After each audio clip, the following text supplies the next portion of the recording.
Mar, qui arrive de l'Université de Barcelone. Mar est professeur en droit international et droit de l'Union européenne et travaille sur les questions environnementales.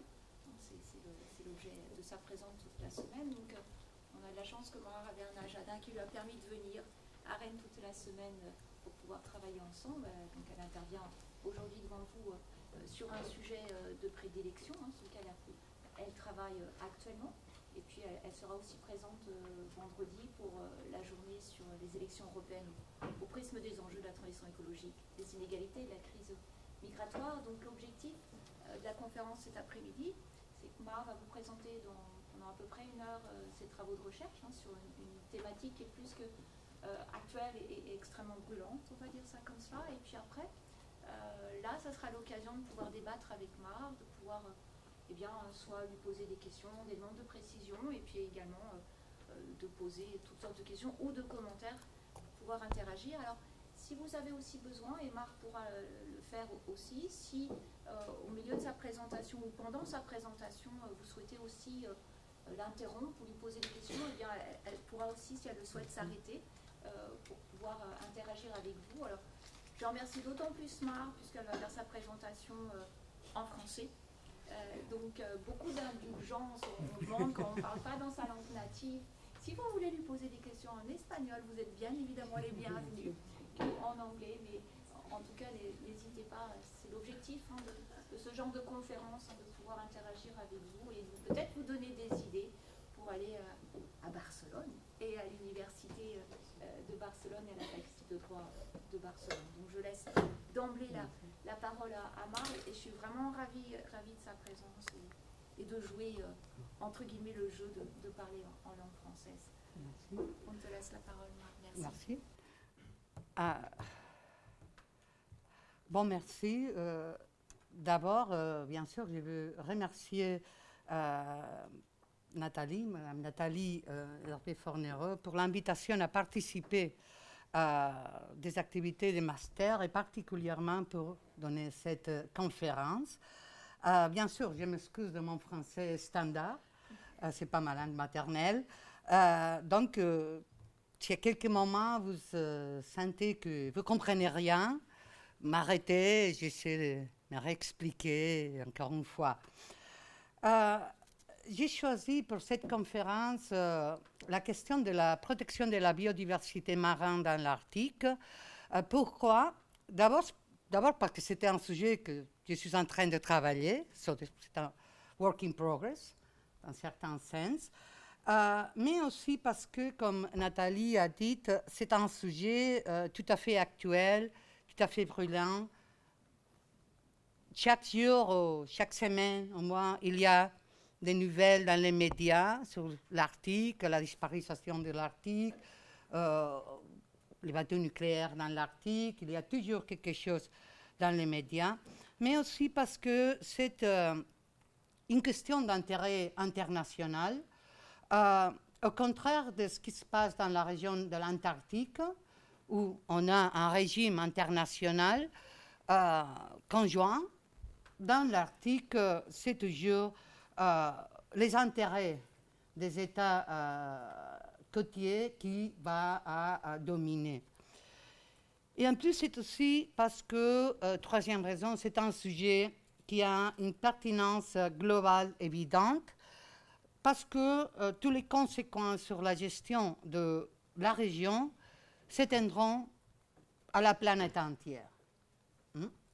En fait, l'Arctique, c'est un thermomètre c'est un régulateur de ce que ça va arriver à la planète entière. Mon exposé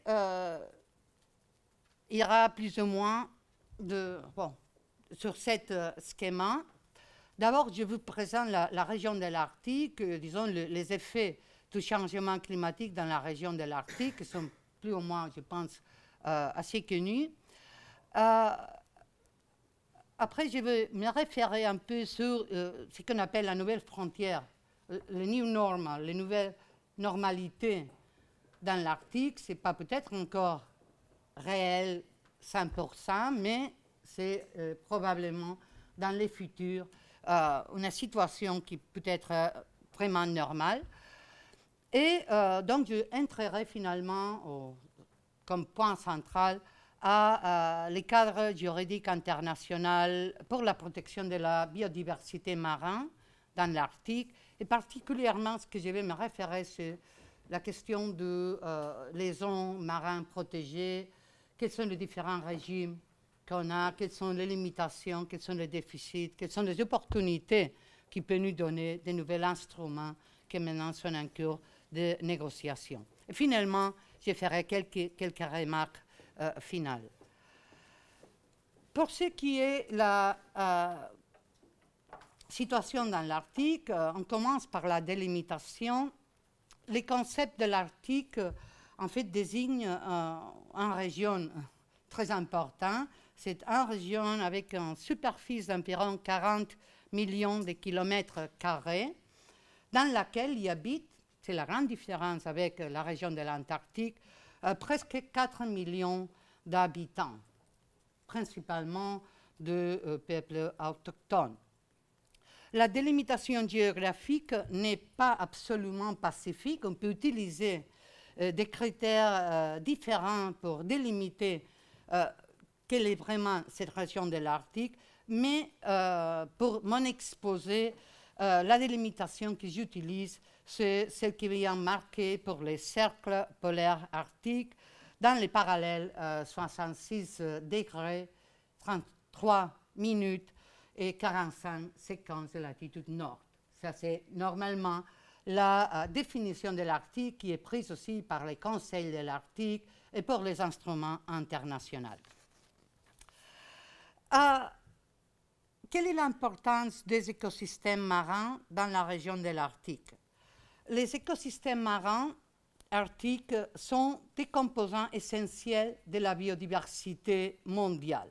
L'Arctique, l'océan Arctique, est caractérisé parce qu'il est recouvert en permanence par les lits polaires et ça constitue proprement un environnement extrêmement dynamique où la présence, la formation, la fusion de la glace de la mer a un effet considérable sur le cycle biologique de la mer, de l'océan Arctique, mais aussi sur toute la planète. Ces conditions météorologiques tellement spéciales et physiques tellement spéciales n'empêchent pas de trouver une faune et la flore qui est vraiment variée et riche dans la région arctique. Les écosystèmes marins et terrestres abritent plus de 21 000 espèces de mammifères, oiseaux, poissons, invertébrés, plantes, micro-organismes. Il y a qui sont vraiment emblématiques, comme les caribous ou l'ours polaire, mais il y a beaucoup d'autres, la plupart d'eux, qui sont même des organismes, des micro-organismes qui sont encore très, très peu connus. Le manteau neigeux arctique est également un facteur important dans le fonctionnement des écosystèmes. En soi, il constitue un habitat dynamique qui sert de moyen de transmission entre les micro-organismes, les plantes, les animaux, les nutriments, l'atmosphère, les sols, tout un peu tout mélangé. Et en fait, l'effet le plus connu probablement, c'est l'effet de l'albédo des surfaces qui absorbe l'énergie solaire et qui réduit la température de la neige. En plus, la neige elle-même, la couche de neige elle-même, permanente aussi, elle joue un rôle de réservoir et des moyens de transport de l'eau liquide. Quel est le problème le plus urgent? Bien sûr, le problème le plus important maintenant, c'est le phénomène du changement climatique. Permettez-moi de vous donner quelques données. Le dernier rapport spécial du GIEC, du groupe intergouvernemental pour le changement climatique, d'octobre 2018, indique la plus forte augmentation des températures des 30 dernières années dans les régions, avec une augmentation de presque 2 degrés de la température. Le problème, c'est aussi que la perte de masse de la couche glaciaire, de la calotte glaciaire, se produit à un rythme plus rapide. Donc, la température du pergélisol augmente progressivement et tout ça a contribué, et bien connu, à l'augmentation du niveau de la mer. Les prévisions qui avaient établi le GIEC en 2014 indiquaient une diminution de la glace de la mer dans différents scénarios qui pourraient aller de les 37% jusqu'à les 80%. Donc, c'est pas mal, c'est important. Les données en institution nord-américaine, le National Snow and Ice Data Center des États-Unis, en septembre de 2018, conjointement avec la NASA, c'est ce que vous trouvez dans ces côtés ici, c'est pas ce qu'on peut le voir très bien, mais il a fait la donnée qu'après 6 mois de dégel saisonnier, la banquise arctique aurait éteint ce qui semble être son minimum annuel, ce qui fait le 6e sur l'enregistrement satelllital. Il a été réduit de 4,59 millions de kilomètres carrés. C'est un minimum similaire aux données 2008-2010, et bien, s'il est loin encore du minimum qui avait été marqué en 2012, il indique clairement que le minimum de la glace de la mer, les plus basses, se sont tous donnés dans les dernières 12 années. Donc, c'est aussi encore une donnée importante. Toutes ces situations, et en plus, disons, l'élévation des températures, ont provoqué déjà des changements importants dans le fonctionnement des écosystèmes. Les rapports qui ont été élaborés par le Conseil de l'Arctique en 2016 indiquaient, identifié une série de changements qui pourraient conduire à un tournant après lequel il sera très très difficile ou presque impossible de revenir à l'état actuel de l'environnement. La perte de la glace de la mer, bien sûr, l'effondrement de la calotte glaciaire à la Groenland, les changements dans la circulation thermohaline de l'eau, l'hypoxie de l'eau de la mer, l'eutrophisation marine, etc., etc., etc. Le même rapport du GIEC que je viens de mentionner, de 2018, met aussi en évidence une série d'impacts qui pourraient être évités en limitant le réchauffement planétaire à 1,5 degrés au lieu de 2 degrés qui sont préconisés dans l'accord de Paris. La différence sera importante dans le sens de gagner ou pas des espaces à la mer, dans le sens aussi ce qu'on appelle le verdissement de l'Arctique, c'est-à-dire la possibilité de transformation de la toundre dans des forêts boréales, qui sont, disons, les forêts subarctiques, l'érosion des côtes, ou même la probabilité que l'océan Arctique soit libre de la glace au moins une fois par décennie, ça serait avec 2 degrés. Par contre, avec 1,5 degré, ça sera simplement une fois par siècle. Donc la différence, c'est vraiment important. Quels sont finalement les intérêts que les États de l'Arctique ont, disons les États arctiques, ont dans cette situation? Je vais me référer après sur quelques éléments plus spécifiquement. Simplement maintenant, je vais mentionner que finalement, la situation qu'on peut trouver au futur donne un peu, ouvre un peu des possibilités énormes dans quelques secteurs, l'exploitation des ressources minérales et énergétiques, la navigation, les transports, la pêche et même le développement urbain et l'industrie. À cette situation, les États de l'Arctique ont particulièrement certains intérêts. Il y a d'abord les 5 États qui sont considérés les Arctic 5, les 5 États côtiers de l'Arctique. Les États-Unis, bien sûr, qui ont traditionnellement attaché, disons, une importance relative à l'Arctique, raison pour laquelle il a souvent été décrit comme une puissance arctique réticente, trop réactive, non systématique. Ça dépend toujours de l'administration qui est à la charge du pays. Le Canada et la Danemark, la Groenland pour la Groenland, ou si vous préférez la Groenland pour la Danemark, comme vous préférez. Mais ils ont toujours eu un intérêt relatif aussi à l'exploitation des ressources arctiques, mais pour différentes raisons. Pour le Canada, l'exploitation des ressources et l'intérêt pour l'Arctique a été toujours lié à l'exercice de la souveraineté sur le territoire, pour marquer que c'est le Canada, disons, l'État souverain sur toute cette zone. Dans le cas de la Groenland, l'exploitation des ressources a été toujours liée à la volonté de renforcer leur autonomie, l'autonomie politique et économique. On dit bien sûr que la Groenland n'est pas en vente, ça c'est vrai, même si M. Trump désire de l'acheter, ça c'est vrai, mais c'est aussi vrai que la Groenland c'est tout prête à se louer, qui fait des investissements. Et particulièrement, la Groenland, il y a une présence énorme des investisseurs, des compagnies chinoises. Ce n'est pas une considération tout à fait gratuite. En revanche, pour la Russie et pour la Norvège, les ressources de l'Arctique ont eu toujours une grande importance en relation à différents facteurs.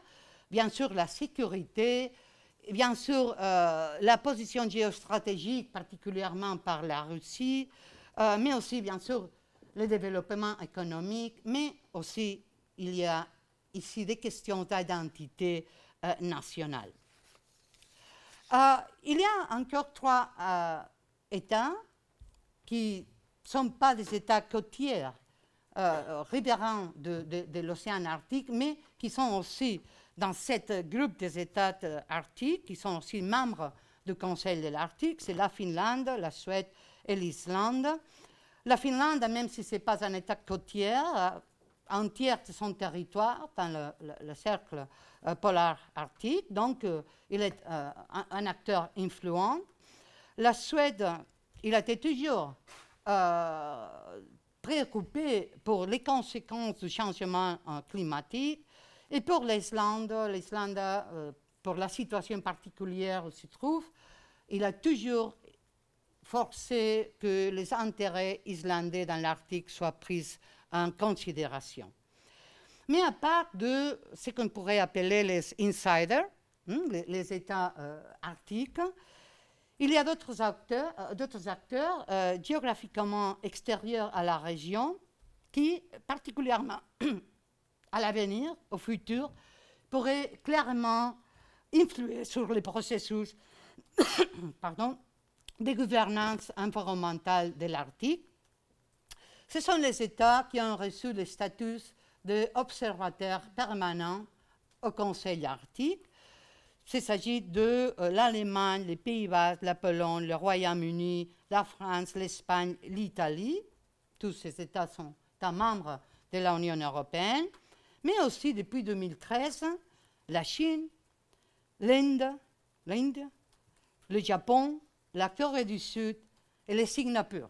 Ça, c'est non plus gratuit que ces États vont être là-bas. Et aussi, en 2017, la Suisse. Qu'est-ce qui se passe pour l'Union européenne? L'Union européenne, depuis 2009, a toujours essayé d'avoir un statut d'observateur permanent, mais il n'a jamais réussi. Depuis 2009, il y a eu un échec à chaque fois qu'elle a demandé cet statut. Donc maintenant, elle a un statut d'observateur ad hoc, qui est un peu plus limité que l'observateur permanent.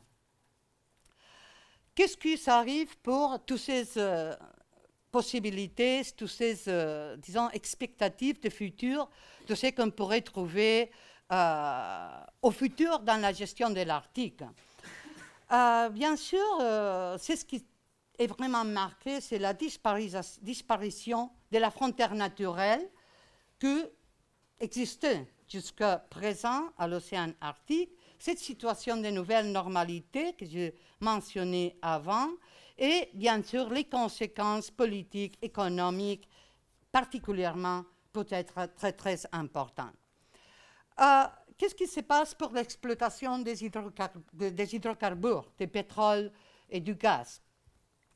Bien, la région de l'Arctique est réputée d'avoir plus ou moins 13% des réserves mondiales de pétrole et presque 30% des réserves mondiales de gaz. Donc, c'est vraiment une expectative qui fait que l'intérêt des États côtiers soit vraiment important. Parce que, finalement, toutes ces ressources se trouvent surtout dans les plateaux continentaux de ces États, et particulièrement dans les plateaux continentaux de la Russie et des États-Unis, dans le plateau continental de l'Alaska, de l'État de l'Alaska. Quelle est la situation? En fait, la situation est que très peu de ces réserves sont maintenant exploitées. La plupart sont encore inutilisées parce que simplement il y a encore de la glace, on ne peut pas y arriver. Mais c'est vrai que dans le futur, ça serait une situation que, au moins qu'il y a vraiment un changement, une transition énergétique vers les énergies renouvelables ou vers d'autres types d'énergie. Si continue à avoir la pression sur la nécessité d'avoir du pétrole, du gaz, finalement, cette pression va permettre l'intérêt accru des États dans cette exploitation. Parce que à ce moment-là, c'est vrai que l'exploitation est vraiment difficile. C'est bien sûr un emplacement très distant. Il y a aussi l'état de la glace de la mer, et en plus, la glace mouvante.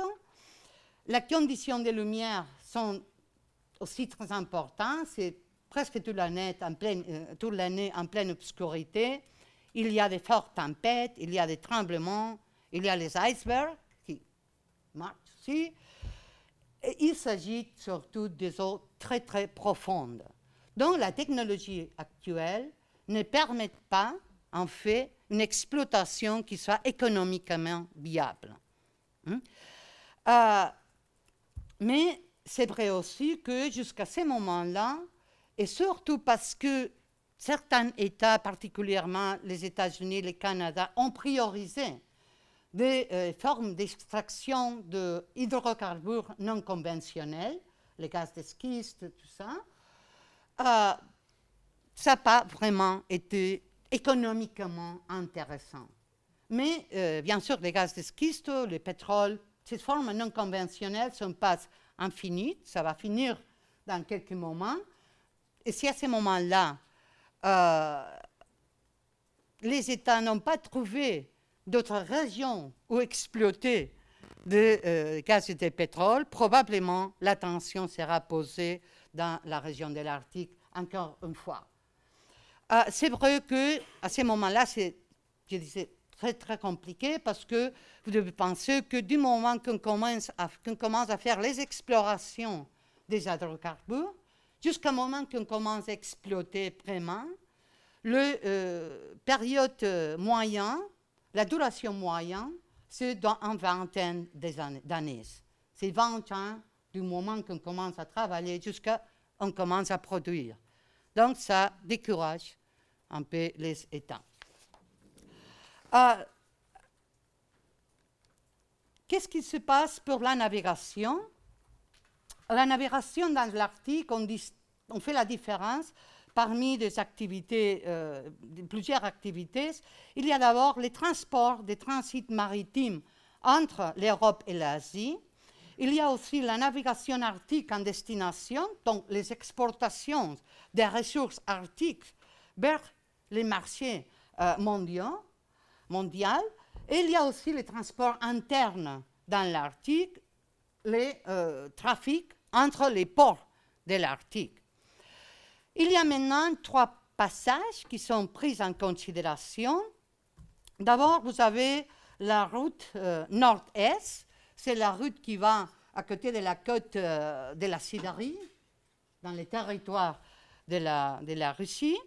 Actuellement, c'est la route arctique la plus navigable, et ça, ça a été aussi utilisé par la Russie pour forcer certaines conditions pour la navigation des bateaux avec un pavillon des troisième État, des États non russis. Après, vous avez l'autre route, c'est la route le passage du nord-ouest. C'est la route qui va à travers de l'archipel arctique canadien, que, en fait, le Canada réclame, considère que ce ne sont pas des eaux internationales, mais des eaux internes. Donc, il y a ici un problème. Mais à ce moment-là, c'est encore un peu... les conditions de la glace sont plus difficiles. Et finalement, il y a la route de l'océan Arctique, que serait la route centrale qui traverse l'océan Arctique central, qui traverse les eaux internationales et qui, dans le futur, pourrait être utilisable si finalement la glace disparaît suffisamment comme pour permettre la navigation. Mais aussi, dans ce cas, les conditions sont toujours très difficiles de la navigation, mais ce n'est pas seulement la condition de navigation qui est difficile, c'est aussi que toutes les infrastructures, toutes les communications, même toutes les questions de la cartographie et l'utilisation des satellites pour se guider, c'est aussi très, très, très compliqué, très précaire. Même la garde côtière des États-Unis reconnaît qu'ils ne sont même pas préparés, qu'ils n'ont pas des infrastructures nécessaires pour permettre avec sécurité la navigation sur toute cette région. Pour la pêche, bien sûr, la question de la pêche, c'est qu'en fait, à ce moment-là, il n'y a pas encore d'exploitation commerciale intense des pêcheries de l'Arctique. Ça a été toujours limité pour la présence de la glace. Donc, à ce moment-là, il y a, on dirait, pas de pêche commerciale intensive. Ça, c'est dans la région du sud, la région subarctique. Mais, bien sûr, si la glace commence à disparaître, les pêcheries commenceront à se mouvoir vers le nord. Donc, ça va être aussi un pôle d'attraction pour les grands, disons, les États les plus puissants dans la question de la pêche internationale. Donc, dans le futur, il peut y avoir un risque de surexploitation des ressources pêcheurs, des pêcheries, mais aussi, il est bien sûr contempler la possibilité de l'existence des pêches qui est considérée illégale, non déclarée, non réglementée. Il y a un accord qui vient d'être signé il y a une année pour limiter, qui pose un moratoire à la pêche commerciale dans l'esprit de limiter cette pêche illicite, mais aussi que dans le futur, on peut aussi prévoir qu'il y a des problèmes, des conflits entre les États par la question aussi de la pêche. Finalement, qu'est-ce qu'il arrive pour la biodiversité? Comme je disais avant, l'Arctique abrite plus de 21 000 espèces, tous les genres, espèces emblématiques, espèces qui sont moins connues, mais en tout cas, l'importance fonctionnelle que tous ces différents groupes d'organismes ont pour le maintien de l'intégrité de la structure de services et de la santé des écosystèmes arctiques est essentiel. Et ce n'est pas seulement essentiel pour l'Arctique, c'est essentiel pour toute la planète. Les rapprochements planétaires, les changements climatiques, ont produit déjà certaines conséquences. D'abord, il peut entraîner, ou l'a entraîné déjà, un déplacement vers le nord de la répartition d'un grand nombre d'espèces. Vous avez ici un exemple. On peut penser, bon, c'est bien que l'Arctique aura plus d'espèces. Non, c'est pas bien. Parce que probablement, les espèces qui viennent des environnements boréaux ou subarctiques, probablement auront des conséquences très, très dommageables pour les espèces autochtones, qui peut même impliquer l'extinction des espèces autochtones et même des espèces qui ne sont pas encore connues. Aussi, les écosystèmes d'eau douce de l'Arctique subissent des changements très rapides en réponse à l'influence des pressions environnementales et anthropiques. Il se produit déjà une altération de la répartition du nombre des lacs, des étangs, des zones humides, qui est aussi très, très important. La deuxième photo. Bien sûr, la troisième photo, les effets du changement climatique sur les espèces et les écosystèmes sont vraiment associés à la diminution de l'étendue et de la durée de la glace de la mer. Ça arrive déjà. Il y a aussi un effet secondaire du changement climatique, c'est que l'augmentation de CO2 dans l'atmosphère produit l'acidification de l'océan qui résulte de l'augmentation de CO2 dissous. Le problème, c'est que la solubilité de CO2 est plus élevée dans les eaux froides que dans les eaux chaudes. Donc, les écosystèmes marins de l'Arctique sont particulièrement sujets à ces phénomènes d'acidification. Mais il y a aussi d'autres conséquences qui affectent la biodiversité, on pourrait dire des risques exogènes qui viennent au dehors de la région. D'abord, bien sûr, le principal risque pour l'Arctique, c'est la pollution résultant du marée noire, des accidents, de activités de fonctionnement opérationnel, des infrastructures de prospection et d'exploitation pétrolière et gazière, ou même du transport du pétrole et du gaz. Vous pouvez penser que si jamais se produit dans la région de l'Arctique un accident comme il s'était produit en 2010 dans le golfe du Mexique avec le Deepwater Horizon, dans l'Arctique, ça sera vraiment la catastrophe. Parce que même on ne connaît pas comme le pétrole réagit à des températures si froides comme ce qu'on trouve à l'Arctique. Donc ça veut dire que toutes les opérations de nettoyage, de contention de la contamination, de prévention, tout ça, on saura même pour où est-ce qu'on doit commencer, qu'est-ce qu'on doit commencer à faire. Parce qu'on n'a jamais eu cette expérience. Il y a aussi la question de l'arrivée de divers polluants provenant de l'extérieur de la région et qui sont bioaccumulés dans la région de l'Arctique. Ça vient de l'Europe, de l'Amérique du Nord, de l'Asie. Il y a des aérosols, le mercure, tout genre de contaminants. Et finalement, bien sûr, il y a une dernière menace qui c'est les déchets marins dans l'Arctique, y compris les plastiques, ça c'est vraiment important. Vous devez penser que finalement, pour la configuration du vent et des courants marins, l'Arctique constitue finalement un point qui est de très très facile accès.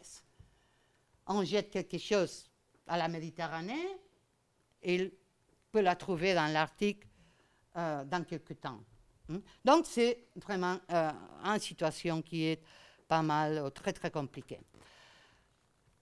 Quel est donc dans cette situation que je viens de vous poser le cadre juridique international?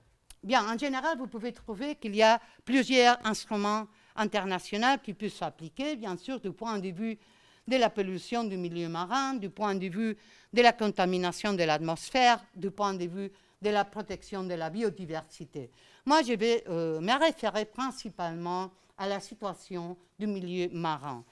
À ce sens, bien sûr, les premiers instruments qu'on peut trouver, qu'on trouve finalement, c'est la Convention des Nations Unies sur les droits de la mer. Ça, c'est, disons, les piliers principaux à appliquer. Quel est le point, quel est mon point de partie? C'est que finalement, la Convention des Nations Unies sur les droits de la mer, pour le moment qui a été adoptée, ne mentionne pas les concepts d'écosystème, seulement le fait une fois pour se référer aux écosystèmes rares, aux écosystèmes vulnérables, ne prend pas en considération la notion de la biodiversité ou de la diversité biologique, utilise toujours le terme la conservation du milieu marin, mais pas des approches plus modernes, comme l'idée d'écosystème intégré. Donc finalement, la Convention ne répond pas aux spécificités des écosystèmes et de la diversité biologique marine, en particulier dans son caractère indivisible et son interconnexion. Au contraire, elle présente un cadre tout à fait fragmenté dans les différents espaces marins qui sont soumis à différents régimes. D'abord, vous savez, la Convention des Nations Unies sur les droits de la mer prévoit différents espaces où les États peuvent exercer différentes compétences. Bien sûr, dans la mer territoriale, les États sont souverains, donc ils pourraient, par exemple, établir des zones marines protégées sans aucun problème, excepte qu'ils doivent toujours respecter, en vertu de la Convention, l'article 17, les droits des passages innocents. Dans la zone économique exclusive, les États côtiers ont le pouvoir d'explorer, d'exploiter, de conserver, de gérer les ressources vivantes et non vivantes des eaux adjacentes au fond marin et au sous-sol de la mer. Sur les plateaux continentaux, les États côtiers exercent exclusivement leurs droits souverains sur les lits et les sous-sols et toutes les ressources naturelles.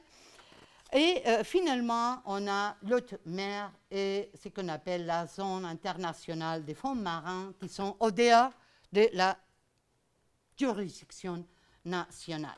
Ce que je voudrais mentionner ici, c'est que, si vous voyez, à ce moment-là, on dirait que plus ou moins les conflits parmi les États côtiers de l'océan Arctique concernant la zone économique exclusive sont plus ou moins réglés normalement sur la voie bilatérale, par des accords bilatéraux. Il reste encore une question qui est ouverte, que c'est la différence qu'il y a entre les États-Unis et le Canada concernant la mer de Beaufort. Mais on dirait que plus ou moins c'est tout à fait réglé. Mais c'est tout à fait différent pour ce qui arrive, pour ce qui concerne les plateaux continentaux, c'est en fait là où on trouve les ressources, particulièrement les hydrocarbures, les gaz, les pétroles. Tous les États arctiques, à l'exception des États-Unis qui n'est pas partie de la Convention, ont soumis à la Commission des Nations Unies sur les limites du plateau continental des réclamations pour l'extension de ces plateaux continentaux, des plateaux continentaux au-delà de 200 000 marins. Donc, c'est la Commission qui doit, il a déjà réglé quelques différences, mais il y a encore pas mal, beaucoup, concernant tous les États qui sont encore en cours de se discuter. Mais ça veut dire quoi? Ça veut dire que finalement, si on attendait toutes les réclamations de tous les États, même il y a qui sont superposés, parmi la Russie, la Norvège, le Canada, les États-Unis, la Russie, tout ça, mais finalement, il y aurait que ce petit truc qui est en blanc au milieu de l'océan Arctique, qui serait finalement au dehors de la juridiction nationale. Donc, c'est particulièrement important. Pour ce qui est de l'haute mer, si vous voyez dans cette plan d'ici, finalement, les régions maintenant qui sont au dehors de la juridiction des États côtiers sont finalement simplement ce qui est l'Arctique, l'océan Arctique central. Moi, je parle de l'eau, donc de la colonne d'eau, pas de la plateforme. Vous pensez, en fait, à la fin de la plateforme, il y a les zones internationales des fonds marins qui sont gérées par l'autorité internationale des fonds marins. Mais dans les côtés de l'eau, c'est l'océan en central. Et en plus, c'est ce qu'on appelle les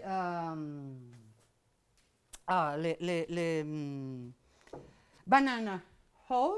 C'est cette petite partie ici. Et après, les loop holes. Il y a aussi la zone qu'on appelle les donut holes, qui c'est dans les mares de Bering, qui est dans les côtés, dans l'autre côté. Ça, c'est tout ce qui reste comme zone au dehors de la juridiction des États. Donc, quelle est la question? Disons, le régime de la Convention, ce n'est pas vraiment... c'est pas vraiment approprié. Alors, on va normalement à la partie 12 de la Convention, où on trouve toutes les dispositions qui concernent la protection de l'environnement marin. Et bien sûr, la partie 12, finalement, nous donne des règles générales. On nous dit que les États côtiers doivent protéger le milieu marin, ils doivent prendre des mesures pour assurer que les activités ne vont pas nuire les milieux marins, etc., etc., etc. Mais c'est toujours difficile d'appliquer dans la région de l'Arctique, en plus parce qu'il y a des zones qui sont au dehors de la juridiction nationale.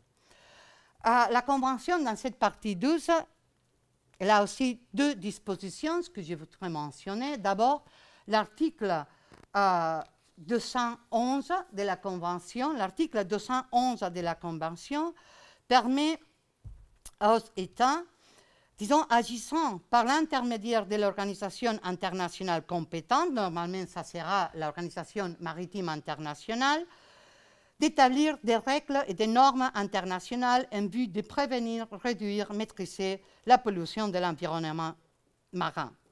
Mais il faut qu'il y ait des motifs raisonnables pour croire qu'un espace particulier est clairement défini de leur zone économique exclusive se trouve en danger. Donc, ça c'est une possibilité que peut offrir la Convention. Mais c'est vrai que finalement, on dirait que l'Arctique, même si la disposition ne s'était pas pensée pour ce genre d'espace, mais on dirait que l'Arctique, c'est un espace qui pourrait complirait avec les critères qui sont demandés par cette disposition, les caractéristiques océanographiques, météorologiques, écologiques, etc. Mais le point, c'est finalement qu'il faut que cette exception d'appliquer un régime plus protectrice soit donnée par l'intermédiaire d'une organisation maritime internationale. Donc, l'État fait la proposition à, disons, l'organisation maritime internationale, et seulement dans les cas que ça n'est pas approuvé, alors l'État est autorisé à appliquer des mesures plus protectrices, mais seulement dans la zone économique exclusive. Et il dit aussi, sans gêner les droits qui ont d'autres États concernant la production des bateaux, le fonctionnement, etc., avec limitation. Il y a encore une autre disposition, c'était l'article 234 de la Convention, ce qu'on appelle l'exception arctique, qui, même si la Convention ne reconnaît pas les statuts juridiques spécifiques protégeant la mer glacée, garantit que les États côtiers peuvent adopter certaines mesures pour prévenir, réduire et maîtriser la pollution de l'environnement marin. Mais, alors, il dit, dans les zones recouvertes des glaces, dans les limites de la zone économique exclusive, où la gravité particulière des conditions climatiques et la présence de la glace sur ces zones tout au long de l'année, créant des obstacles ou des dangers exceptionnels. Bien sûr, il y a eu plusieurs interprétations sur cette disposition. C'est vrai qu'une interprétation limitée, littérale, stricte, demanderait toujours la présence de la glace permanente et simplement servirait pour la protection de ces régions, de ces zones où il y a la glace permanente. On peut dire qu'en fait, dans la circonstance actuelle, avec la disparition de la glace ou même avec le mouvement de la glace, bon, ça a un effet très très limité dans le cas de l'Arctique. Donc, il y a d'autres auteurs qui s'inclinent pour une interprétation plus contextuelle, plus téléologique, au sens de considérer finalement que cet élément de la présence de la glace servirait que pour, disons, donner la délimitation de la région affectée par les mesures, mais que finalement on pourrait permettre d'appliquer le régime de l'article 234 aussi dans les régions de l'Arctique, dans les conjoints, globalement. Mais il y a aussi une autre question, c'est que l'article se réfère à la zone économique exclusive. Donc, on se demande ici, est-ce qu'on doit considérer que la mer territoriale doit être comprise dans cette zone, on peut appliquer ces mesures particulièrement sévères de protection. Parce que sinon, qu'est-ce qui s'arrive? C'est ce qui s'arrive, ce que, contrairement à ce que dirait la normalité ou le scientifiquement, l'État côté pourrait appliquer un régime plus strict dans la zone économique exclusive que dans la mer territoriale. Parce que dans la mer territoriale, il devra toujours avoir compte, considérer les droits des États de faire les passages innocents, les passages inoffensifs. Et ça pourrait être même limité sur l'égide de l'article 234 dans la zone économique exclusive. Donc, ici encore, une interprétation, disons, élargie devrait considérer qu'à ces effets, même ça c'est la solution que préconise la Russie, aussi le Canada, mais les scientifiques communs disent que finalement, on devrait aussi considérer la mer territoriale comme inclus dans cette zone protégée.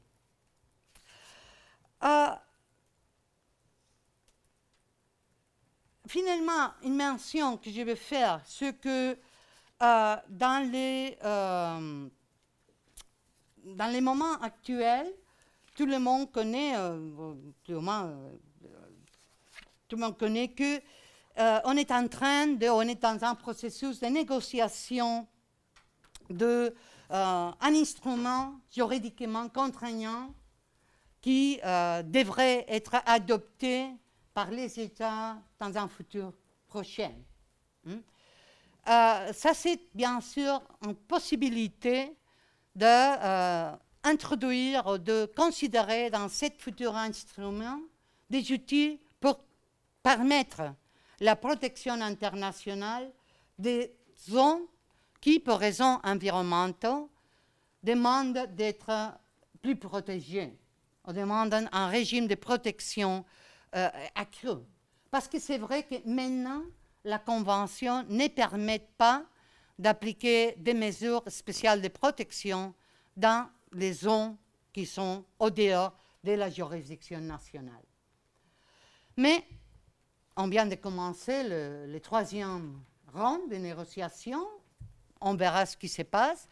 Mais d'abord, on dirait qu'il paraît que les États ne sont pas vraiment prêts à accepter un contrôle international dans des zones où, bien, parce que c'est l'haute mer, et donc ils tuent les 5 libertés de la mer, ou dans les zones qui sont déjà gérées comme fonds marins pour l'autorité internationale. Donc, on verra.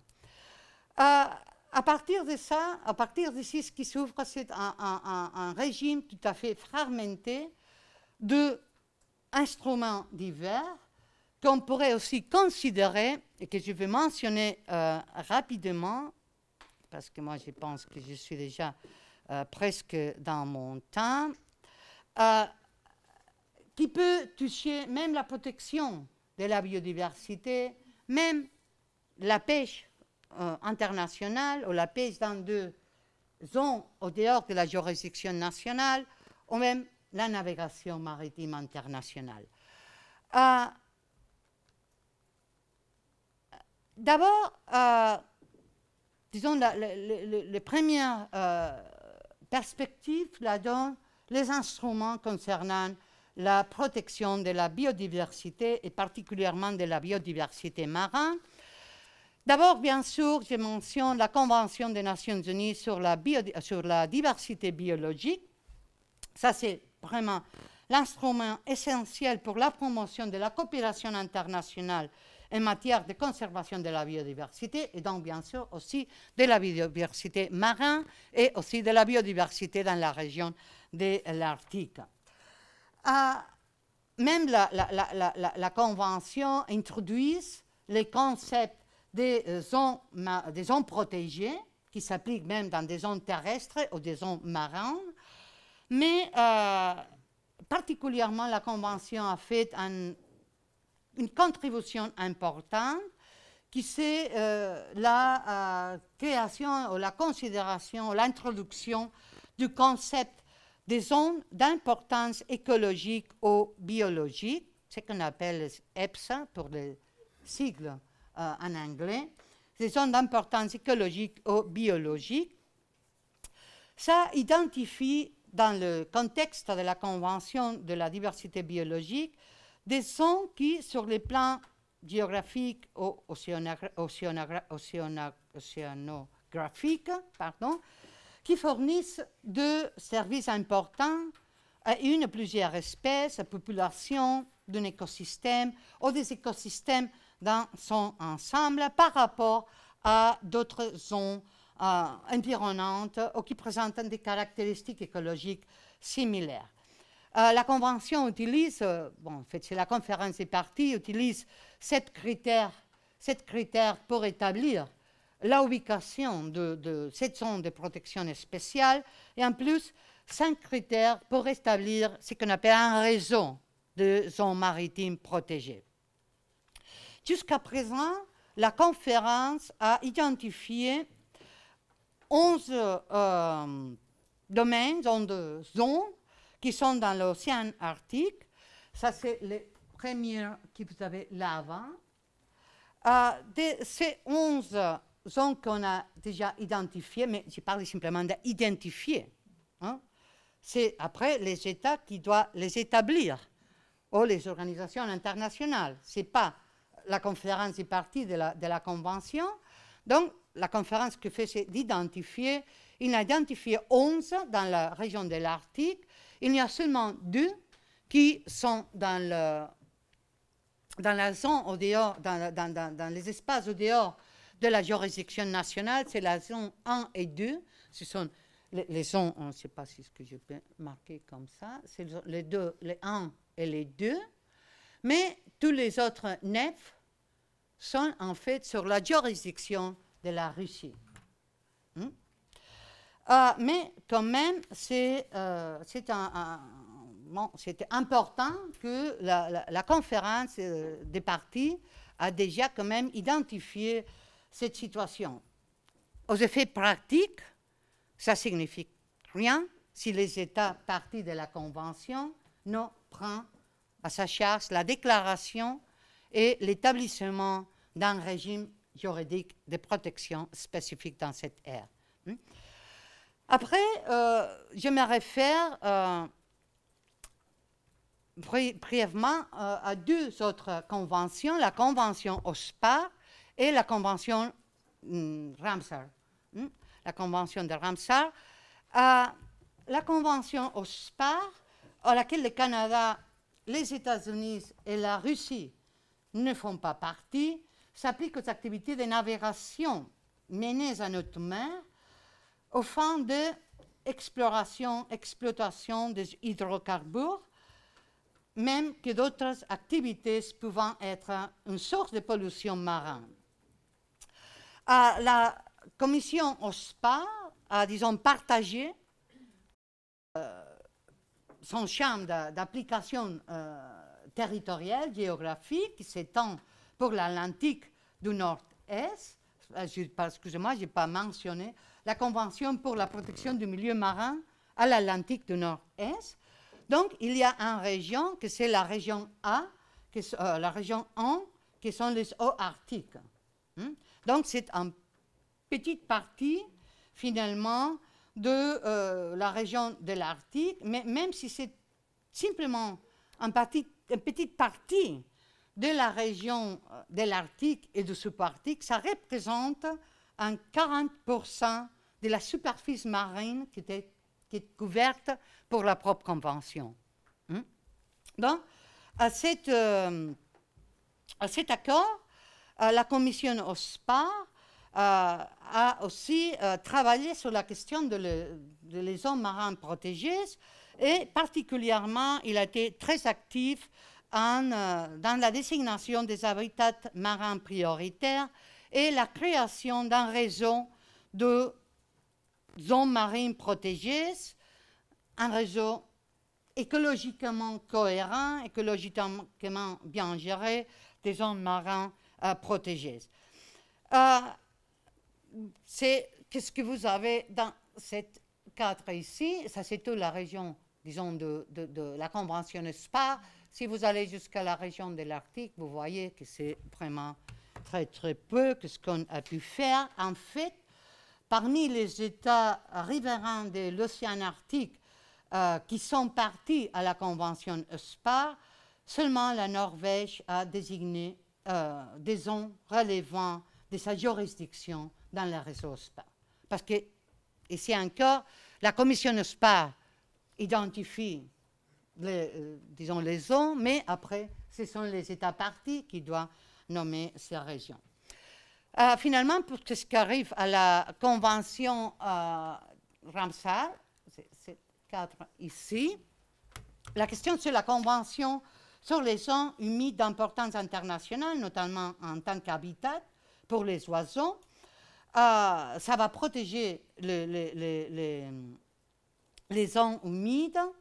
Et bon, ça c'est un type de zone qui est très habituel dans la région de l'Arctique, un peu partout, mais on dirait ici donc que les zones humides de l'Arctique et subarctique qui ont été désignées comme site Ramsar, en total de 80, représentent seulement les 0,9% du total de zones humides protégées par la Convention. Donc, ils sont tout à fait sous-représentés parmi les sites inscrits sur la liste Ramsar. Et, si vous voyez, il y a vraiment très peu qui sont situés dans les cercles polaires arctiques. À ce sujet, la dernière conférence des parties de la Convention de Ramsar a encouragé les parties, a pris une décision et a encouragé les parties à identifier des sites humides dans le cercle polaire arctique qui pourraient être inclus dans la Convention de Ramsar. Pour la question de la pêche, bien, la question de la pêche, simplement pour signaler que vraiment, quand on parle de la question de la pêche sur les zones qui sont au dehors de la juridiction des États, on doit parler particulièrement des organisations régionales de la gestion des pêcheries et dans les cas qui nous occupent, de la Convention sur les pêcheries de l'Atlantique Nord-Est, qui a un champ d'application territorial qui est presque le même que la Convention OSPAR. Finalement, la Convention sur les pêcheries de l'Atlantique du Nord-Est est aussi applicable dans une toute petite partie, dans une petite partie de la région de, de la région de l'Arctique, mais proprement, la Convention ne crée pas des zones de protection spéciale, mais est vrai, la Convention, c'est ce qu'il fait, c'est utiliser un système de fermeture des zones pour permettre, disons, là où on a identifié des écosystèmes vulnérables ou qui sont menacés. À ce moment-là, comme zone de fermeture, disons, considérée par la Convention, il n'y a pas encore dans la région de l'Arctique.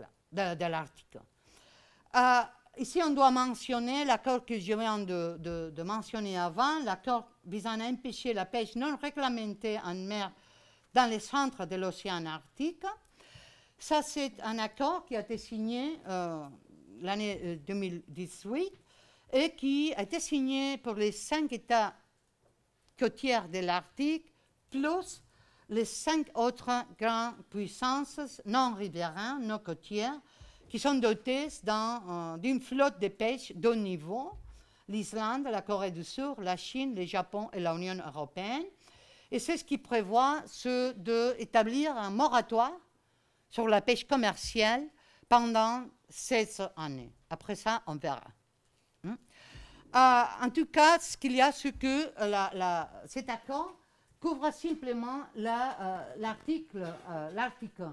l'océan Arctique central, mais il prend la coïncidence, il prend aussi une petite partie de l'accord de pêcherie de l'Atlantique Nord-Est, mais par exemple, il ne couvre pas le Banana Hole ou le Loop Hole. Ici, bien sûr, il ne couvre pas sinon le Donut Hole. Donc, il protège simplement une toute petite partie, 2,8 millions de kilomètres carrés dans l'océan Arctique.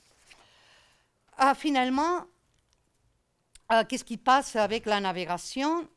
Moi, je prends 10 minutes de plus. Oui. La navigation internationale, vous savez, bien sûr, elle est surtout gérée par l'Organisation maritime internationale. À ce sens, ce que je veux signaler, c'est que l'Organisation maritime internationale a un comité, le Comité pour la protection de l'environnement marin, qui a travaillé pas mal sur la question de la protection de l'environnement marin et qui a créé une nouvelle dénomination pour de nouvelles zones protégées. Ce sont les zones spéciales de protection qui sont désignées à partir des critères écologiques, des critères socio-culturels, économiques et des critères scientifiques, etc. À ce moment-là, même si l'Organisation maritime internationale a désigné plusieurs zones, il n'y a pas aucune qui a été définie dans la région de l'Arctique. On peut dire que l'Organisation maritime internationale travaille surtout à travers de conventions internationales qui ont été adoptées dans les sein de l'Organisation maritime internationale. Ici, c'est important de mentionner la Convention sur la prévention de la pollution pour les navires, la Convention MARPOL. La Convention MARPOL, vous savez, travaille à partir de plusieurs annexes. Il y a des annexes qui sont obligatoires. À ce moment-là, l'annexe 1 et l'annexe 6. Et après, il y a des annexes qui sont facultatives. L'annexe 2, 3, 4 et 5. Tous les États arctiques, les États côtiers et les États non côtiers sont partis de la Convention MARPOL. Ils ont tous accepté les annexes facultatives, excepté pour les États-Unis qui n'ont pas accepté l'annexe 4. Mais c'est ce que je vais mentionner, c'est l'annexe 5. Parce que l'annexe 5 de la Convention Marpol prévoit des mesures spécifiques de protection et il crée aussi des figures qu'on pourrait considérer comme des zones protégées. Il crée des zones spéciales dans les zones dans lesquelles les dispositions générales en matière d'élimination de la contamination ne sont pas suffisantes. Donc, il impose des restrictions spécifiques et il crée aussi des zones spéciales de contrôle des émissions.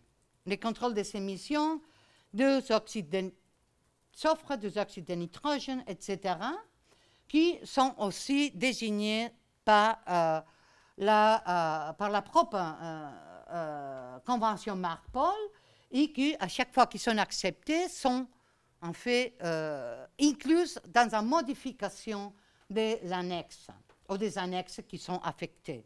À ce moment-là, non plus, il n'y a pas des zones de protection ou des zones de protection des contrôles d'émissions spécifiques dans la région de l'Arctique. C'est surtout dans la région du Baltique et la mer du Nord et aussi les Caraïbes, la mer du Caraïbe. Mentionner ici finalement les codes internationaux des navires naviguant dans les zones polaires, ce qu'on appelle les codes polaires.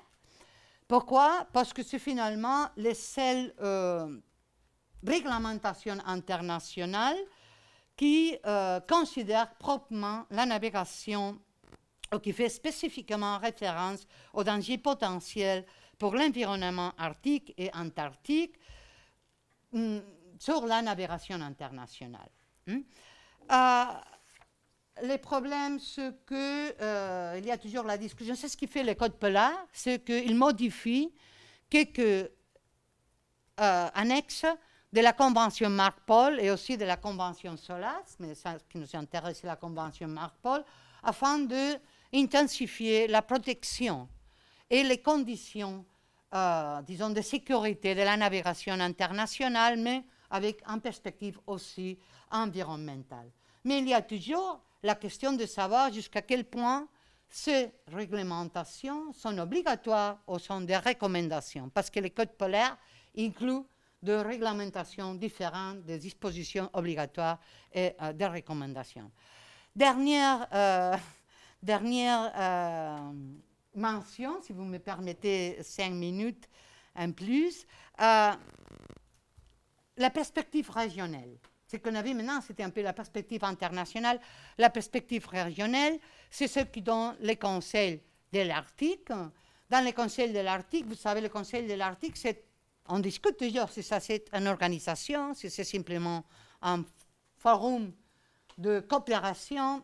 C'est vrai, il n'y a pas un traité qui crée le Conseil de l'Arctique. Et en plus, le Conseil de l'Arctique ne peut pas adopter des décisions obligatoires pour les membres. Donc, c'est un sauf organisation. Mais c'est ce qu'il y a, ce que le Conseil de l'Arctique travaille surtout pour la priorité qui est marquée pour l'État qui exerce la présidence, qui change à chaque 2 années, et surtout aussi pour les priorités qui marquent ce groupe de travail. Et ici, ce qu'il y a, c'est qu'il y a 2 groupes de travail qui ont eu un rôle important dans la protection de la biodiversité arctique. C'est le groupe de travail sur la conservation de la flore et la faune arctique, le CAF, et le groupe de travail sur la protection des milieux marins arctiques, les PAME. Pour les CAF, qu'est-ce qu'on peut dire? Bon, peut-être l'apport principal, la contribution principale a été la création d'un réseau synchropolaire d'aires protégées, mais aussi, c'est la dernière, c'est ce qu'on a vu, c'est que cet réseau d'aires protégées a pris un impétus très important dans les années 80, mais tous les travaux de ce groupe de travail qui était très, très dirigé à établir des critères, des directrices, des guidelines pour la protection et la création des aires protégées s'était arrêtée, plus ou moins en 2004. Depuis 2004, l'activité a été au minimum. En fait, ça arrive aussi au moment où la Convention de la diversité biologique, la conférence des parties de la Convention de la biodiversité biologique, a adopté un plan stratégique pour la création des aires protégées, dont les États ont considéré qu'ils allaient poser tous les efforts du côté Convention biodiversité, et ont pu oublier l'activité dans les conseils de l'Arctique. C'est vrai aussi que les activités du Conseil de l'Arctique doivent être, bien sûr, financées par les États partis, par les États membres. Donc, ça veut dire qu'à chaque initiative qu'un groupe de travail a, il faut trouver un sponsor qui va financer toute cette activité. Et c'est vrai aussi que les États membres du Conseil de l'Arctique, ils ont toujours voulu que le Conseil de l'Arctique soit un forum de discussion, mais pas plus que ça. On peut discuter des questions sur l'environnement, mais du moment qu'on entre dans le terrain de la discussion politique, et bien sûr, si on entre dans la discussion des instruments juridiques, donc l'activité s'arrête complètement. En fait, c'est un peu la nature du Conseil arctique. Ce n'est pas de créer, même si le Conseil arctique a permis l'adoption de certains accords internationaux qui ont été adoptés par les membres du Conseil arctique. Ce ne sont pas des accords du Conseil arctique, ce sont des accords des États membres. Mais il y a aussi l'autre groupe de travail que je viens de mentionner, le groupe de travail sur la protection du milieu marin arctique. Bien sûr, il a été aussi très, très actif. C'est ce qu'il a fait, surtout, c'est de prendre l'initiative d'identifier ce qu'on appelle les grands écosystèmes marins, les large marine ecosystems. On avait commencé à faire ça les années 2000. Initialement, il avait identifié 12, 13, 14. Depuis 2013, la liste de grands écosystèmes marins a été révisée. Et finalement, ce sont les 18.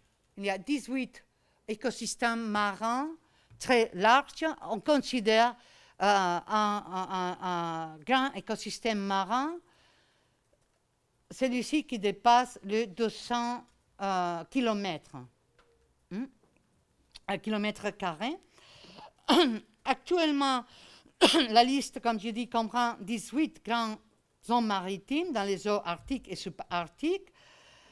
L'une de ces grands écosystèmes marins correspond pratiquement à l'espace de l'océan Arctique central, c'est celui-ci, le nombre 13, et en fait, c'est presque tout dans un espace au dehors de la juridiction des États. 4 de ces écosystèmes sont sous la juridiction des États membres de l'Union européenne. En fait, une d'eux est sur la juridiction de la France. C'est les grands, les large marine écosystèmes de la plateforme du Labrador, Terre-Neuve et Terre-Neuve, qui comprennent les îles de Saint-Pierre et Miquelon, qui sont dans la juridiction française. D'autres sont dans la juridiction surtout de la Danemark parce qu'ils sont dans les côtés de la Groenland. Quel est aussi le problème? Le problème, c'est que bien qu'il s'agisse d'une action stratégique, ça a donné un impulse important, un impetus important au groupe de travail pour créer un cadre pour une raison circumpolaire des aires marines protégées. Donc, le groupe de travail a fait la même chose. Il a donné aux États l'identification de ces aires marines protégées, mais bien sûr, encore une fois, c'est toujours les États qui doivent finalement décider c'est ce qu'on fait, quel est le régime de protection, comment est-ce qu'on le fait, etc. En fait, ça a permis une pratique importante entre les États côtiers. Si vous voyez cette carte ici, bon, ce n'est pas vraiment très visible, mais ça comprend, ça c'est de l'Union internationale pour la conservation de la nature, ça comprend un peu tout ce qui sont les zones protégées, terrestres et maritimes ou marines, mais dans toutes les dénominations, dans toutes les figures. Vous trouvez ici des zones protégées au niveau national, vous trouvez ici même ces propositions des organismes internationaux, des zones protégées internationales, même des zones dans des espaces qui sont au dehors de la juridiction nationale. Vous trouvez même des zones protégées à caractère privé. Ou même vous trouvez aussi des zones protégées qui ont été désignées comme telles pour des communautés autochtones. Les points, c'est ce que je voulais montrer, c'est que, en fait, si vous voyez, bon, c'est pas mal au niveau terrestre, il y a plus de 1000, mais si vous allez et compter ceux qui sont proprement considérés comme des zones protégées marins, il n'y a pas plus que 50-60. Donc, c'est encore tout à fait surreprésenté. Aussi, la question c'est que les travaux de ce groupe de travail se sont aussi arrêtés dans quelques formes. Et ce n'est pas vraiment très actif dans les dernières années. Finalement, je termine. Et je m'excuse parce que je n'ai pris pas beaucoup de temps. Quelles sont les options? Quelles sont les options, surtout si on pense dans l'Arctique central, en particulier dans les zones qui sont au dehors de la juridiction nationale, parce qu'en fait, ce qui nous donne les instruments internationaux, c'est la possibilité pour les États d'adopter, de créer, de déclarer des zones de protection et finalement d'établir des régimes de protection accrus. Mais pour ce qui est tout ce qui est dehors de la juridiction des États, la Convention des Nations Unies sur les droits de la mer ne donne pas de réponse, mais aussi les autres instruments internationaux, même si fragmentaires, sont simplement des possibilités, mais ne donnent pas de réponse automatique. Donc maintenant, il y a qui a demandé la création d'un sanctuaire arctique. Ça, c'est vraiment tout à fait improbable. Ça demanderait l'adoption d'un traité multilatéral similaire à ce qu'on a pour les traités de l'Antarctique de 1950, donc l'application du régime de l'Antarctique dans l'Arctique, mais ce n'est pas la même chose. L'Antarctique, c'est un continent terrestre, pas d'habitants. Les ressources, bien sûr, y sont, mais sont très contrôlées par l'autorité. Il a été pris au moment qu'on pensait, OK, il peut y avoir des ressources, mais on ne savait pas vraiment qu'est-ce qu'il y avait. Maintenant, presque tout le monde sait ce qu'il y a dans l'Arctique, c'est ce qu'il y a dans les plateaux continentaux, c'est ce qu'il y a dans les sous-sols, c'est ce qu'il y a dans les fonds marins. Bien sûr, les États probablement ne vont jamais accepter ça. L'adoption d'un annexe concernant la zone de l'océan Arctique central dans les futurs instruments internationaux juridiquement contraignants qui est en cours de négociation, ça donnerait une option. Il n'est pas nécessaire vraiment qu'il contienne un annexe. Il peut contenir un annexe établit les dispositions pour travailler dans cette direction. Il ne faut pas qu'il dise proprement, qu'il établit proprement le régime, mais quand même il peut donner la base, les outils pour que la conférence des parties de cette convention pourrait commencer à travailler.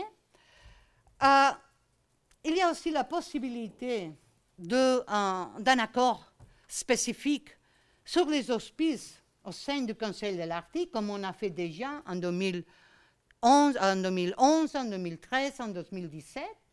Ça sera parmi les 5 États de l'Arctique, mais on pourrait même utiliser la formule de 5+5 qu'on a utilisée pour l'accord de pêcherie de l'Arctique, de l'océan Arctique central, donc pourrait être ouvert à d'autres États. On a aussi travaillé sur l'idée d'établir quelque sorte de régime parallèle qui en fait fonctionne de manière parallèle, qui pourrait être lié à la Convention OSPAR ou à la Convention pour les spécialistes de l'Atlantique Est, pour essayer de trouver quelques formules pour travailler ça. Et finalement, la moins contraignante de toutes, c'est ce qu'on a maintenant. C'est continuer avec la désignation de zones marines protégées, bien sûr le titre de la Convention de la diversité biologique ou l'Organisation maritime mondiale. Finalement, ce qui se passe, c'est que la gestion des espaces marins demande une approche systématique, une approche des écosystèmes intégrés qui, à ce moment-là, n'est pas offert pour les instruments internationaux. L'Arctique, même s'il sort à chaque jour, ou chaque semaine, dans les médias, continue à ne pas être vraiment une priorité à l'ordre du jour pour la communauté internationale. Les cadres juridiques actuels ne servent pas. C'est inapproprié parce qu'il est très, très fragmenté. Finalement, le Conseil de l'Arctique, ça n'a pas donné toute la réponse qu'on aurait voulu. Et finalement, il est nécessaire de créer cette cadre cohérente et, en certaine manière, qui permet de considérer la région d'un point de vue intégré pour la protection de la biodiversité. Parce que finalement, sinon, et surtout si on pense à la réclamation qui sont en cours d'être décidées par la Commission des Nations Unies sur les limites du plateau continental, toutes les réclamations des États côtiers à la région de l'Arctique, parce que finalement, il n'y aura pas plus d'océan central au dehors de la compétence, au dehors de l'action des États côtiers, et on ne va pas même avoir de zone maritime internationale. Tout sera dans la juridiction des États membres, des États côtiers, pardon, et si on arrive à ce point-là, alors l'exploitation est probablement inévitable. Avec ça, je m'arrête. Je m'excuse parce que je me suis élargie 20 minutes de plus, donc je m'excuse. Simplement, donc, si vous avez des questions et je peux répondre, je serai heureuse de pouvoir faire. Merci. Merci beaucoup.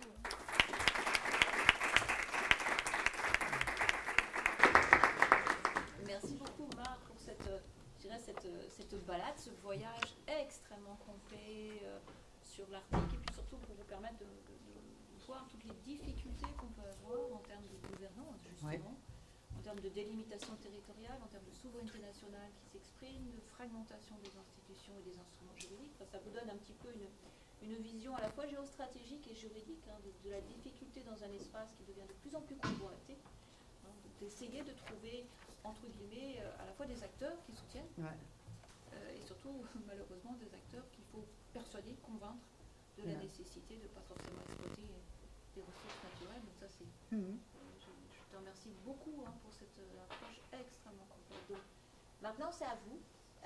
Je vous laisse la parole, vos réactions, vos commentaires. Alors, n'hésitez pas. Alors, comme je l'ai dit tout à l'heure, en espagnol, si vous le souhaitez, en français, en anglais, bref. En catalan, si vous voulez. Je peux aussi répondre en catalan. Vous avez maintenant la parole, donc n'hésitez pas. Qui veut débuter? C'est toujours un peu compliqué de débuter la première question, mais bon, une fois qu'on est lancé, c'est parti. Qui prend le défi de poser la première question?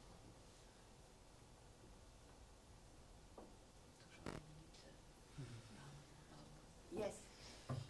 Moi, j'avais juste une question sur la communauté internationale. Est-ce que que vous pensez que concrètement, il y a des leviers que peuvent actionner d'autres pays, comme par exemple la France ou l'Union européenne, face à les États-Unis, le Canada et la Russie? Ça, c'est une question qu'en fait, c'est ce qui s'arrive en fait avec l'Union européenne. Ah, c'est vrai que ce sont des États qui ont cet statut, qui ont gagné cet statut de observateur permanent dans les conseils de l'Arctique. Donc, il peut travailler, il peut participer dans les groupes de travail, il peut même présenter des initiatives, il peut payer. En fait, l'Union européenne, c'est qui paie finalement dans la question de la recherche dans l'Arctique. L'Union européenne met dans les conseils de l'Arctique tellement de l'argent, mais il n'a jamais réussi à avoir cet statut.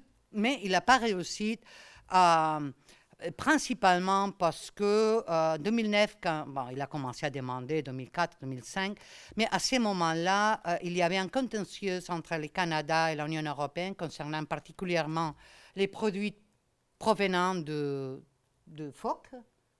C'était un règlement qui avait été approuvé par l'Union européenne qui permettait aux communautés autochtones, particulièrement de la Groenland, de continuer avec la commercialisation des produits de phoques, qui permettait aux gros opérateurs qui se trouvent dans les pays membres de l'Union européenne de traiter les produits de la phoque, mais qui ne permettait pas aux producteurs, disons, canadiens, américains, russes, etc., disons, des États tiers, d'exporter les produits de la phoque à l'Union européenne.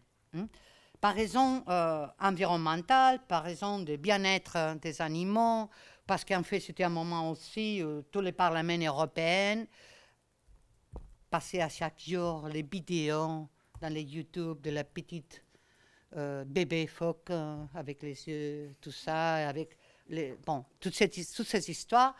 Donc, il y avait cette contentieuse, et ça vraiment a empêché toutefois à l'Union européenne de prendre un rôle actif, politiquement relevant dans la région de l'Arctique. Quand finalement on a réglé la question avec le Canada, il est devenu la question avec la Russie. C'était même la période de l'invasion de la Crimée, de la mesure disons, de l'Union européenne contre la Russie, dont la Russie a bloqué aussi l'accès de l'Union européenne. Mais à part ça, à la réalité, à part de la formalité d'être un membre permanent ou pas, à la pratique, l'Union européenne a travaillé continuellement avec les conseils arctiques, avec les groupes de travail, il est là. Et ces États membres, la plupart, pas tous, mais la plupart des États membres sont dans les conseils de l'Arctique comme membres permanents, donc la présence est importante. Mais c'est vrai aussi que même si on pense avec la politique, la stratégie maritime intégrée de l'Union européenne, la directive sur la politique maritime intégrée de l'Union européenne, ça ne touche pas beaucoup la région de l'Arctique. Et en plus, c'est vrai qu'à ce moment-là, les États arctiques, les États côtiers, particulièrement les États-Unis, la Russie, ils ont pris l'Arctique comme ça. Ils ne le laissent pas. Ils ont vu, pas finalement, depuis des années, ils ont déjà vu, mais même dans l'administration nord-américaine, il y a eu un changement tout à fait brutal avec l'administration du président Obama. Il y avait tous les lots, je ne sais pas comment ça s'appelle en français, les concessions d'exploitation pétrolière qui avaient été suspendues. Et avec la politique de la présidence de l'administration Trump, on vient d'ouvrir. Encore une fois, tous ces lots, toutes ces concessions qui avaient été déjà fermées, Make America great again, tout ça, make l'Arctique aussi again. So, dans ces côtés. Après, il y a aussi la Russie. La Russie utilise l'Arctique comme un outil géostratégique, tout à fait, tout à fait. Même, on vient de voir dans les journaux, dans les médias, la flottation de cette plateforme nucléaire qui va donner de l'énergie. On va creuser les toits, qui ne passe jamais rien, mais même avec ça, la Russie, par exemple, a utilisé la revendication sur la plateforme, sur les mers intérieures, tout ça, comme un outil pour imposer des conditions de navigation très, très, très restrictives aux navires des États tiers. La Russie, par exemple, dans la question de l'exploitation du gaz et du pétrole, qui est dans la plupart dans les côtes russes, a imposé, par exemple, l'exigence de que les compagnies qui exploitent doivent être 50% propriété russe. Donc, il a obligé des compagnies pétrolières à faire des contrats. Et qui est-ce qui achète maintenant la plupart des licences qui sont données par la Russie pour cette exploitation? C'est la Chine. Donc, la question maintenant, ce n'est pas seulement les États côtiers qui ont vraiment un poids qui est tellement fort. Il y a aussi des acteurs non arctiques, particulièrement la Chine, Singapour, la Corée du Sud, qui sont entrés avec une puissance brutale dans la région. Donc, qu'est-ce qu'il fait l'Union européenne devant ça? L'Union européenne adopte des déclarations, il adopte des communications, on va faire ça, on fera... Mais la difficulté de trouver un consensus global dans l'Union européenne pour réagir à toute cette situation et pour prendre des mesures. Bien sûr, l'Union européenne, dans la conférence des parties de la Convention de la diversité biologique, ou même l'Union européenne dans la Convention OSPAR, ou bien l'Union européenne dans Ramsar, là où l'Union européenne est présente, elle toujours lève la voix pour l'Arctique. Mais alors, ils sont les mêmes des acteurs de l'Arctique qui demandent à l'Union européenne quelle est la légitimité avec laquelle vous partez, comme si vous avez quelque chose à faire à l'Arctique. Alors, c'est une situation où vraiment, bon, c'est ce qui me semble à moi quand même, c'est qu'il y a d'un côté un rôle très, très, très puissant des acteurs, des acteurs arctiques. Il y a l'entrée très, très puissante aussi des acteurs non arctiques. Et alors, l'Union européenne n'a jamais trouvé disons, la porte d'entrée. L'Union européenne il pose de l'argent sur la table, il fait la recherche, il fait tout. L'Union européenne, c'est la première à protéger l'Arctique dans tous les forums internationaux. Mais dans la pratique, est-ce que ça a donné des résultats? Ouais, peut-être oui. Dans quelles discussions? Dans certains... Bien sûr, dans le côté de pêcherie, ça a donné des résultats. Bien sûr, dans la convention, l'accord sur l'océan central, l'Arctique central pour la pêcherie, dans la convention OSPAR, bien sûr, à Marpol aussi. Mais c'est toujours un rôle, disons, vicaire, qui finalement va à travers de ces États membres. À ce sens, et en plus, le problème, c'est que les États arctiques discutent la légitimité de l'Union européenne pour mettre les pieds dans l'Arctique.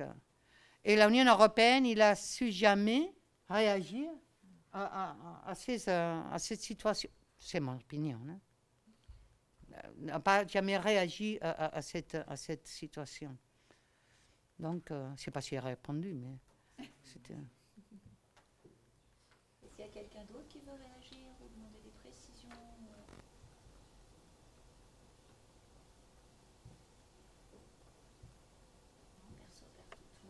En fait, l'idée, c'était en plus de présenter, disons, les scénarios avec tous les éléments. Mais...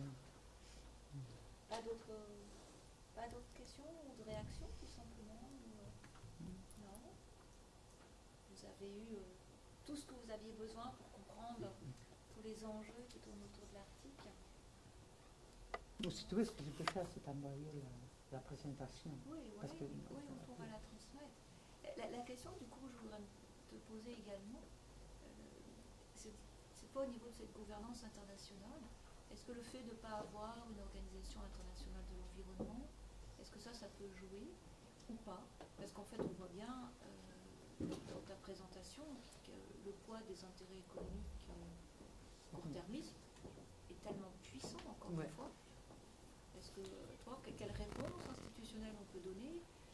Est-ce que le fait d'avoir, tu as identifié tous les scénarios qu'on pourrait imaginer, un accord contraignant qui serait spécifique à l'Arctique, est-ce qu'encore une fois, la question qu'on pourrait se poser, c'est est-ce que le droit contraignant peut être utile ou pas, ou est-ce qu'il faut encore une fois se contenter des petits pas en utilisant des instruments plus softs, mais vu l'urgence?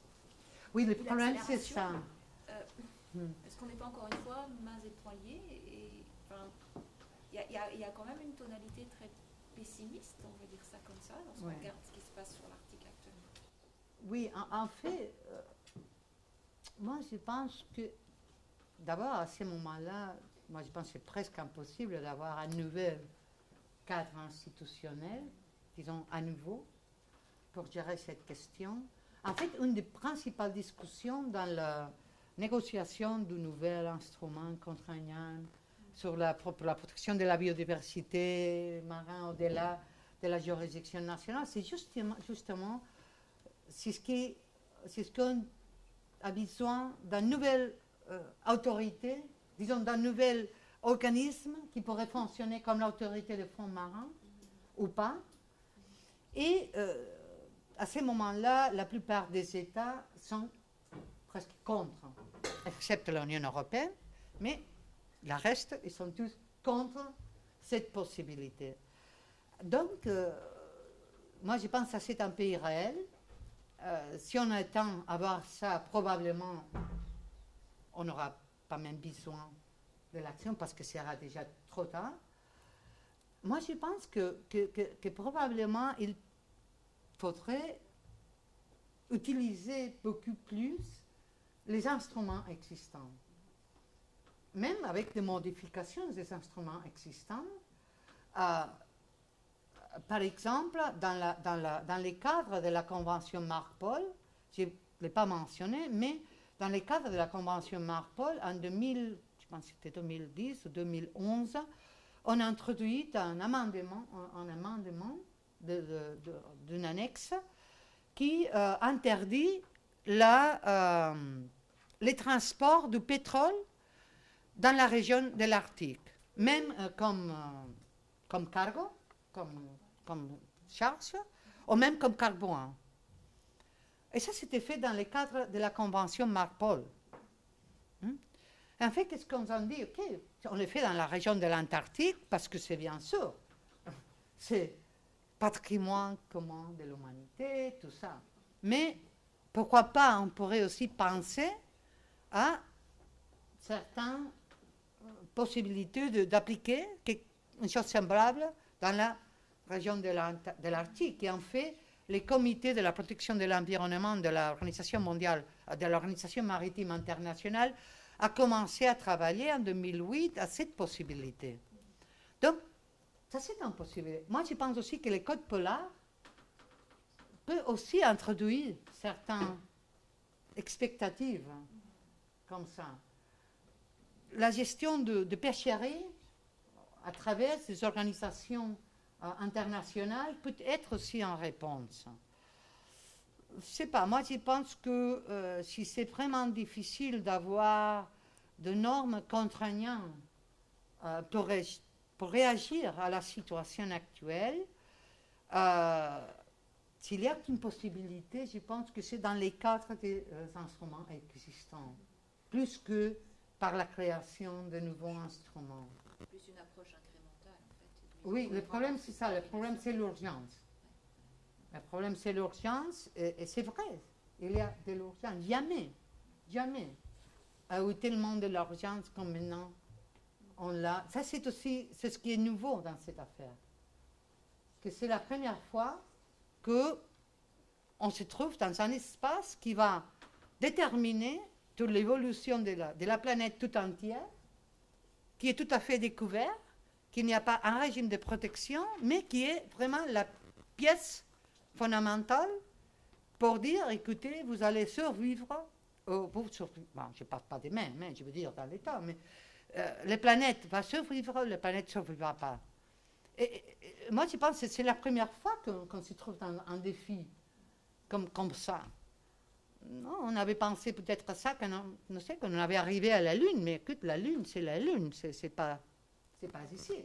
Mais maintenant, non, c'est ce qui s'arrive dans l'Arctique, ça se passe multiplié dans le reste de la planète. Donc, c'est ça. C'est l'urgence qui est déterminante ici. Toujours pas de questions à tout hasard, non? Au final, il y a déjà peu de lois qui sont protégées, mais au final, même si on mettait des lois, est-ce que ce serait possible, j'imagine, d'avoir une coopération internationale justement pour essayer d'avoir un rendu pour que ces lois soient vraiment appliquées, que ce soit pas juste... Pour la coopération internationale. C'est une zone super large à surveiller, du coup, si on veut être sûr que chacune des lois qui pourraient être appliquées soit vraiment faite, est-ce que ce serait vraiment réalisable? Je ne sais pas si j'ai bien compris. Sur le rapport Le contrôle et le respect des réglementations qui sera adoptées. de là Sur le respect, l'effectivité, tu sais? L'effectivité. Ah, oui. Ah, d'accord. Bon, en fait, les problèmes, c'est aussi ici. Ouais. Parce que même d'abord, quand on commence à parler d'une approche d'écosystème intégré, finalement, ça c'est quoi? Ça c'est une approche, ce n'est pas un principe. On en discute encore sur les principes de la précaution. Et on n'est pas même clair quelle est l'étendue des obligations qui se sont dérivées de ces principes de précaution, si c'est une obligation de comportement, si c'est des résultats, si c'est la diligence due, si c'est la prohibition de causer des dommages. Donc, quand on parle de, disons, la nécessité de la coopération internationale pour promouvoir une approche intégrée, des écosystèmes intégrés, on doit chercher, bon, ça c'est une approche. Comment est-ce qu'on va matérialiser ça? La seule façon de matérialiser ça, c'est par les moyens des instruments juridiques internationaux, nationaux, qui finalement peuvent limiter l'exercice de certains droits, même des États ou même des personnes privées, sur ces espaces. Alors, quels sont les instruments? Les instruments, on les a vus, pourraient donner des outils, mais il faut que les outils soient utilisés par les parties, et en plus, qu'ils soient vraiment effectifs et qu'ils soient appliqués. Il y a un problème même avec certains... Quand on voit par exemple dans la Convention OSPAR, et on voit, moi je disais, c'était le cas de la Norvège qui a nommé certains zones et qui a donné cette dénomination des zones protégées. Comme dénomination des zones protégées, ça demande aussi l'établissement d'un régime spécifique, un régime juridique plus protectrice. Donc ça demande la limitation des activités. Mais si on entre dans la page web de la Convention OSPAR, et après on recherche, c'est pas facile finalement de trouver, mais on peut trouver qu'il y a encore des activités dans des zones qui sont supposément protégées, qui ont été déclarées comme telles, qui continuent à se produire. L'exploitation d'hydrocarbures, la pisciculture intensive, l'exploitation des minéraux. Donc, alors, il y a un problème de compliance, un problème de contrôle de contrôle de l'application. Et alors ici, ça c'est les droits international. Ça c'est en fait finalement l'autocontrôle, parce qu'au moins qu'on se trouve la seule façon de, disons, au moins qu'on se trouve, disons, dans une zone où il y a des obligations qui ont été créées par l'Union européenne par rapport à ses États membres, ici on peut réagir, mais dans tous les autres cas, dans les cas de la Convention des droits de la mer, donc c'est ou bien la Cour internationale de justice, ou bien les tribunaux arbitraux de l'annexe 7 de la Convention, ou bien les tribunaux sur les le tribunal international sur les droits de la mer. Et c'est vrai, le tribunal international de la mer, en fait, il a eu un jurisprudence, on dirait, assez progressive, qui a considéré beaucoup non, la protection du milieu marin. Mais qu'est-ce qui se passe si ça ne s'applique pas? Comment est-ce qu'on peut renforcer cette coopération internationale? Je ne sais pas. Vraiment, je n'ai pas la réponse. J'ai dit beaucoup pour finalement dire rien, parce que je n'ai pas la réponse. Est-ce que vous pensez que ça changerait beaucoup de choses si un nouveau président des États-Unis, la prochaine élection... avec les cadres qu'on a maintenant avec la situation aux États-Unis maintenant Un nouveau président. Non, à la prochaine élection, est-ce que ce serait fondamental pour... un nouveau président? Oui. Ça dépend de qui soit le nouveau président. C'est vrai que même si ça a été fait dans les dernières années de son mandat, la présidence de Barack Obama avait fait pas mal pour la protection de l'Arctique. Aux États-Unis, il y a aussi un problème interne, que c'est en fait, c'est ce qui s'est passé avec Barack Obama. Disons, l'administration fédérale était beaucoup plus protectrice que l'État d'Alaska. Alors, il y avait un contentieux entre Alaska et les fédérales concernant ce qu'on devait faire avec l'exploitation des ressources de l'Arctique. Mais c'est vrai que les dernières années de l'administration Obama, il a pris des actions qu'on pourrait considérer qui ont été protectrices des ressources de l'Arctique, mais ça a duré une année parce que finalement, Trump est arrivé, il a annulé, il a eu aussi une discussion très importante à niveau interne parce qu'il n'était pas clair que, en fait, encore dans la Cour suprême aux États-Unis, il n'était pas clair que l'administration Obama pouvait abroger